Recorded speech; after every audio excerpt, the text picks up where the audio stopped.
Hey guys, Jeffrey from Headstrong Training Systems here. So today we're going to be looking at the slack pull and the wedge, and I'm going to be going over one of the common mistakes I see when people perform the movement. They're performing the slack pull and the wedge on the deadlift. Now, to get right into it, because the NRL Grand Final is happening right now and I need to go watch it. Basically, the slack pull and the wedge, the problem that people, or one of the common mistakes they make with it, is they perform it too fast. They're too quick and ferocious with it, that they're not actually using it to its full potential.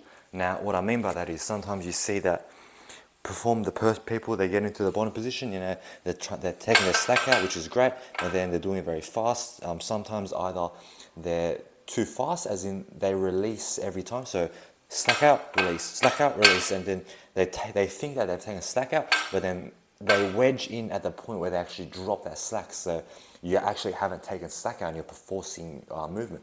Or that they're too fast with their wedge, as in they're about halfway, they haven't fully taken all the slack out, and then they wedge through straight away. So essentially, you are taking the slack out of the bar, but there's still some distance that you can keep going, and that would benefit, that would be more beneficial for you. So essentially, the point of this video today is be patient with your slack pull and your wedge. Treat it, when you're first learning it, treat it as two parts if you need to. Treat it as part one is the slack pull, and then part two is the wedge through. As you get more comfortable with the movement, sure, then you can time it so it's more efficient, more in sync together. But when you're first learning it, there's no harm, there's nothing wrong with taking your time with it, If you got to come into your standing position, if you got to treat it as part one is the slack pull, okay? I'm going to do the slack pull now. I'm going to push my feet in, I'm going to drive my feet into the ground. I'm going to take the slack back, I'm going to hold that top position, and then step two is my wedge through. There's no harm in treating it as two movements. Do your part one slack pull, part two wedge. But the most important thing is what you're learning out of it. As long as you're learning that during that slack pull, you want to apply all the forcing, you want your body to raise as much as you can, before, you want it to reach its limit, and then you want to maybe hold that top position.